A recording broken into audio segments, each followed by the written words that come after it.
Today's video is brought to you by Squarespace, my go-to for building a website and online shop.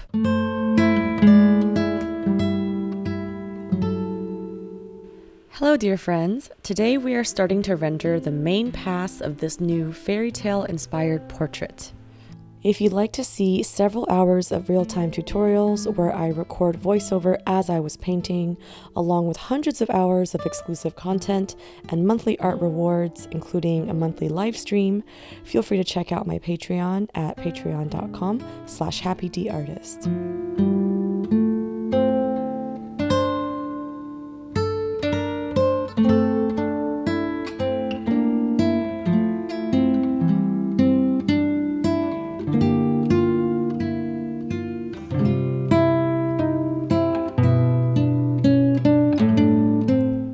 Okay, in the previous video, we did the transfer and ébauché underpainting, which as usual has dried to look significantly lighter and more washed out than it did when it was freshly painted, but that's okay.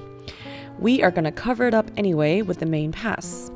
The main pass always starts off terrifying and gets more and more satisfying as we cover up more of the surface. Part of why I like using ébauché underpaintings is because they're inherently kind of rough and underdeveloped, ugly, so to speak. So the process of covering them up with a smooth, tightly rendered main pass is always so satisfying and motivating.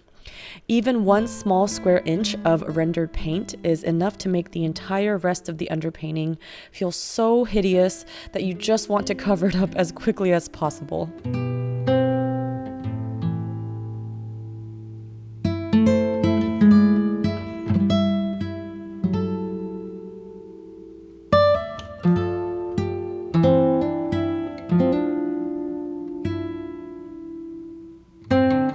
For the visual aesthetic of this piece, I wanted to go with a hybrid of storybook illustration and classical oil painting portraiture. Illustration is more flat and 2D feeling, while classical oil painting has more dramatic contrast and feels more 3D. I'm not sure if the end result shows that combination perfectly, but I do like how the contrast is more subtle and the lighting is more ambient, which allows for us to focus more on the decorative elements of the piece that symbolize various important motifs in the fairy tale that this painting was inspired by. Lately, I've found myself using small old brushes more than my new brushes that are kind of just sitting around collecting dust now. Kind of like how ballerinas need to break in their point shoes, I think oil painters also need to break in our brushes. The more used, frayed bristles create more organic, soft edges and are great for rendering skin and various other organic textures. And sometimes the brand new brushes with their crisp, clean shapes can create brushstrokes that are too overly sharp and defined, and they're not as optimal for creating natural textures. So don't throw away your old brushes. You may find yourself preferring them one day.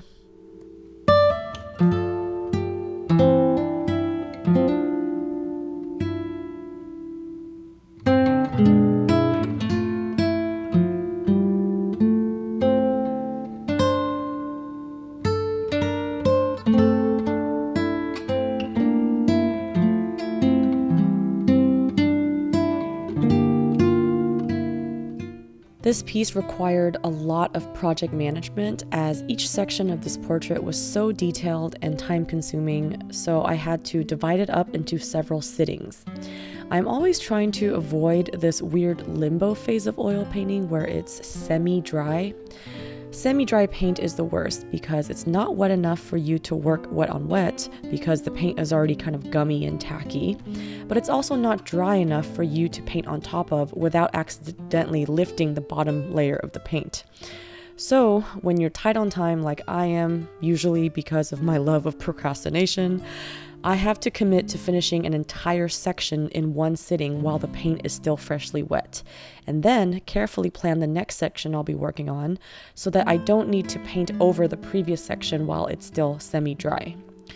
Basically, if you have good time management skills and you don't wait until the last minute to finish an oil painting, you don't really need to worry about this problem.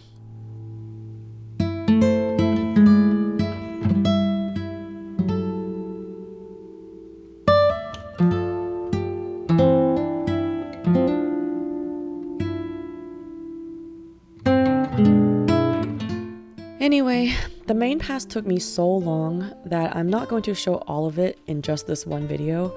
I'm going to save the hilariously difficult birdcage for the next video alongside the finishing glazing pass. So look out for that coming up shortly. And that about wraps up today's video. This piece is currently on display and available at the Wait for the Moon group show at Arch Enemy Arts in Philadelphia until June 15th. So if you're in the Philly area, feel free to go check it out. And if you're interested in fine art prints, I have those listed in my shop at happyd-artist.com. Thank you all so much for watching and listening to me ramble, and I hope to see you in the next one. And of course, you guessed it, my eternal never-ending sale is still going on in my shop, so if you'd like 20% off your order of prints and originals, just enter the code HOLIDAY at happyd-artist.com. And if you're interested in learning more about how to paint and draw, I have lots of art educational content on my Patreon page, including exclusive video tutorials, step-by-step photo tutorials, live streams, podcasts, and even surprise art gift boxes. All available at patreon.com/happydartist. I'd love to have you join my Patreon family.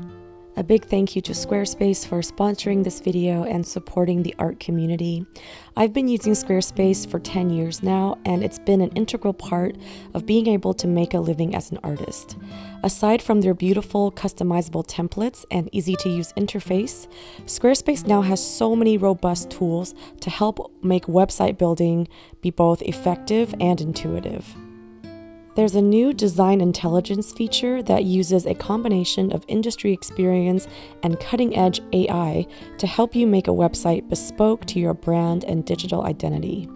Squarespace takes the intimidation out of setting up an online shop with their intuitive e-commerce platform that accepts every type of payment method you can imagine, all with just a few simple clicks, so you can easily sell your work all around the world. Head to squarespace.com for a free trial, and when you're ready to launch, go to squarespace.com/happydartist to save 10% off your first purchase of a website or domain. Also, if you want to check out more artworks, works in progress, and just random daily artist adventures, feel free to check out my Instagram, and you can follow me at the handle @happydartist.